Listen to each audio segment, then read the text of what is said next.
Selamat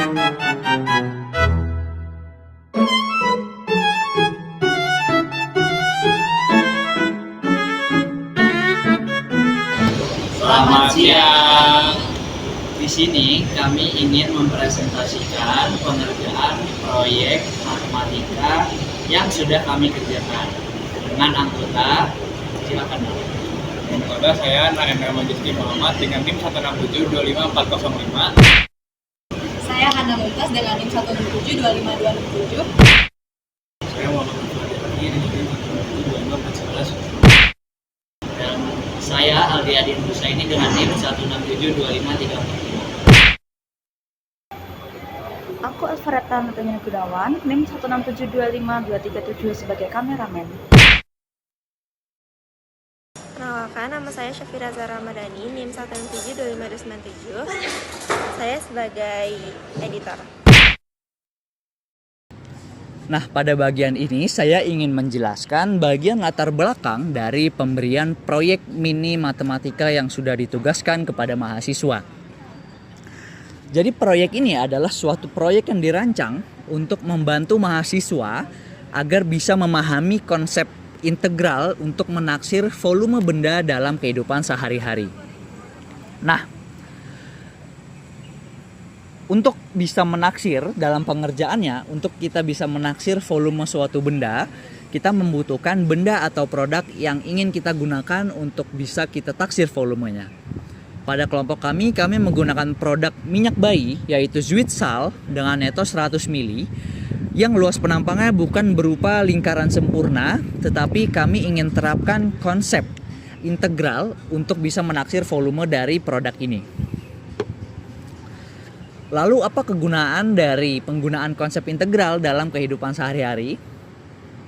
Di Fakultas Teknologi Industri sendiri, penggunaan konsep ini merupakan suatu kemampuan dasar yang harus dimiliki oleh lulusan Fakultas Teknologi Industri untuk bisa merancang produk, untuk bisa mengefisiensikan produksi suatu produk, serta untuk bisa menjamin kualitas output.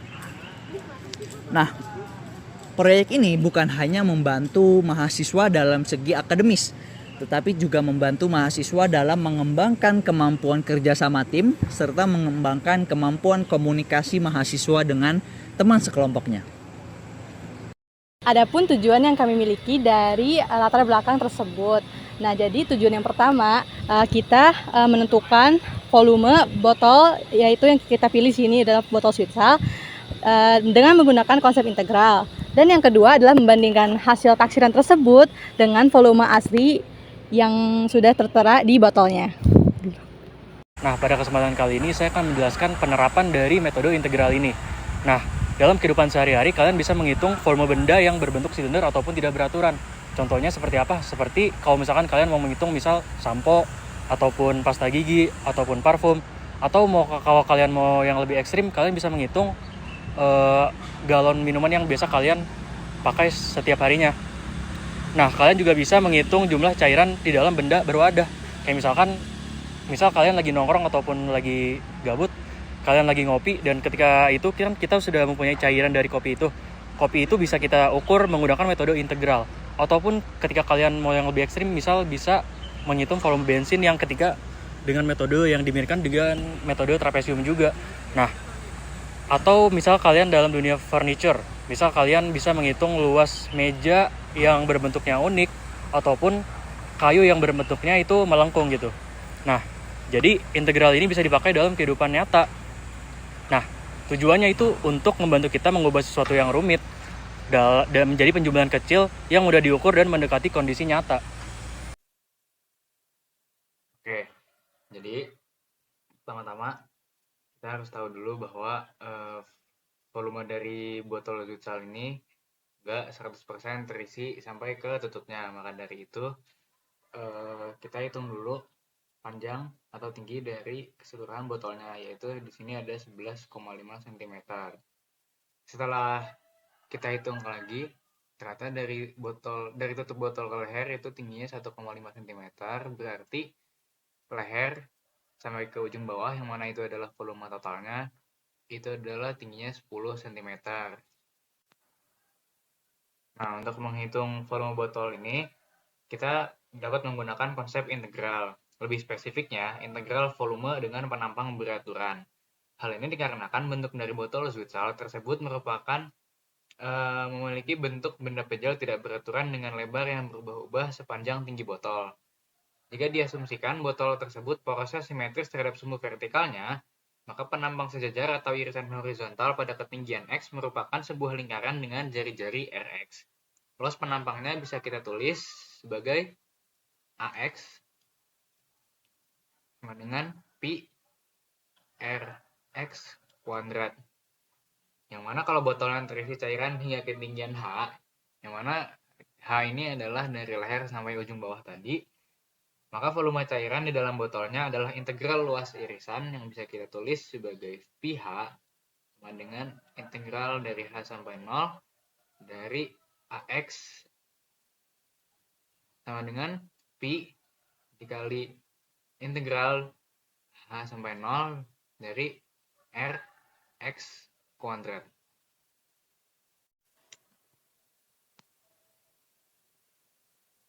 Nah, cara kami menghitungnya adalah dengan mengukur lebar botol pada beberapa titik ketinggian, lalu menghitung luas irisan melintangnya menggunakan metode trapesium untuk mendekati bentuk lengkungnya.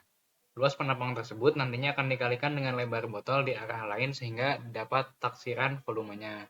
Jadi, cara kami adalah dengan cara mengukur lebar botolnya pada beberapa titik. Nah, jadi kan ini ada dari leher sampai ujung botol ini kami bisa iris menjadi beberapa irisan. Jadi seperti ini. Nah,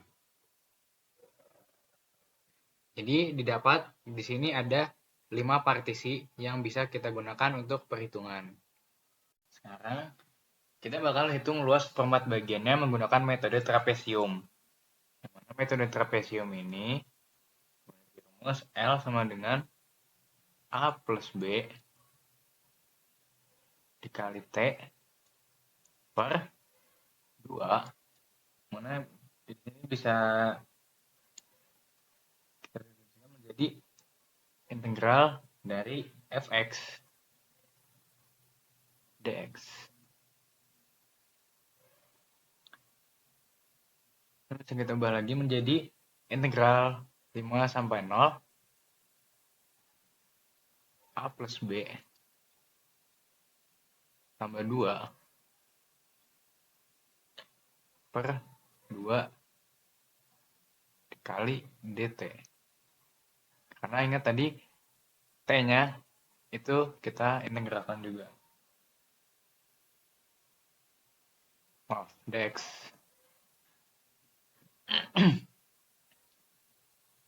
Lagi menjadi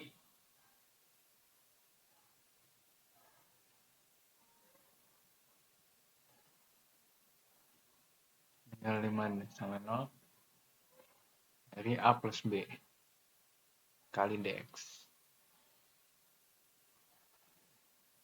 Nah, dari sini bisa kita substitusikan yang mana ini, yaitu bisa kita tulis menjadi 1 per 2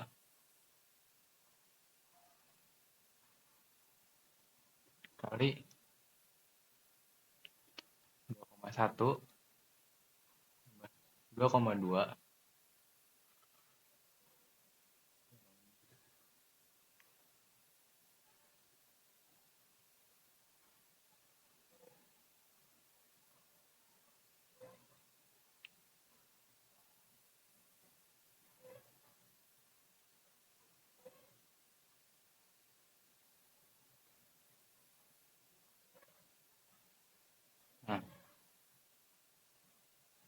hasil-hasil ini bisa kita dapat dari masing-masing partisi yang ada di sini.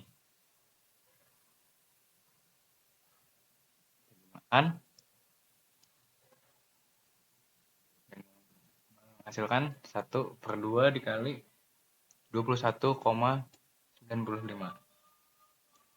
dengan 10,975 kali seluruh bagiannya.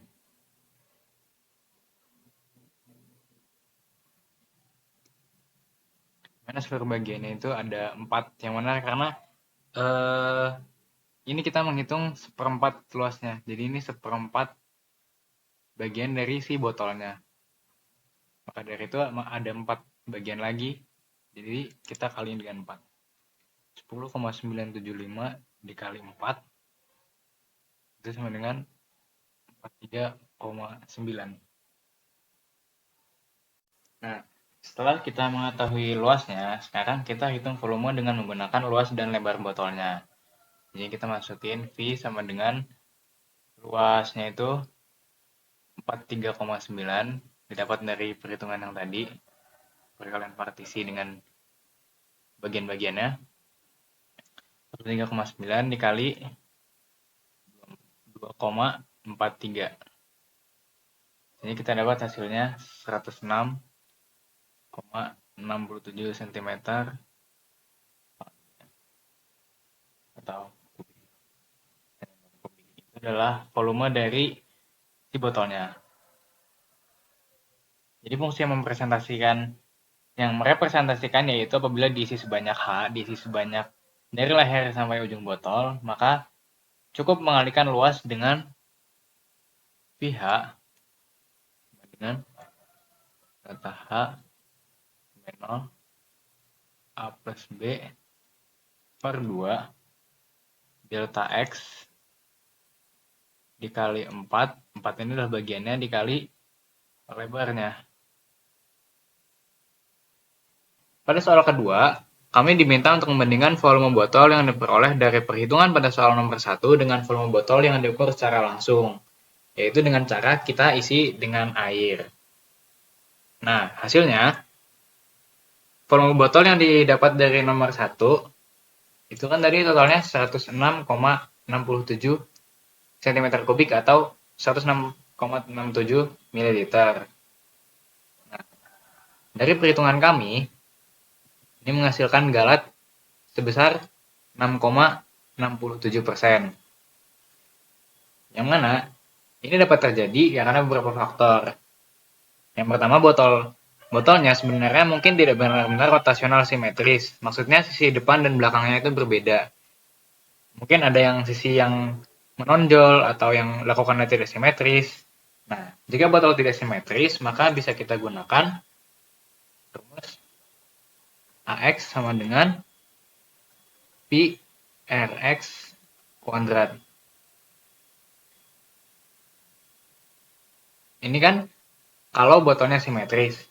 Nah, kalau misalkan kita menggunakan rumus ini, yang mana rumus ini sudah disebutkan di atas tadi, maka kemungkinan akan menyebabkan perbedaan.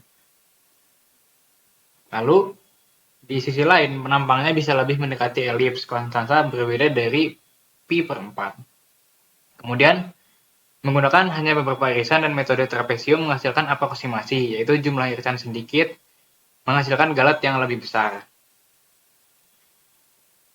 Kemudian terakhir, saat mengisi permukaan tak selalu rata atau mencapai level yang sama sebagai asumsi H.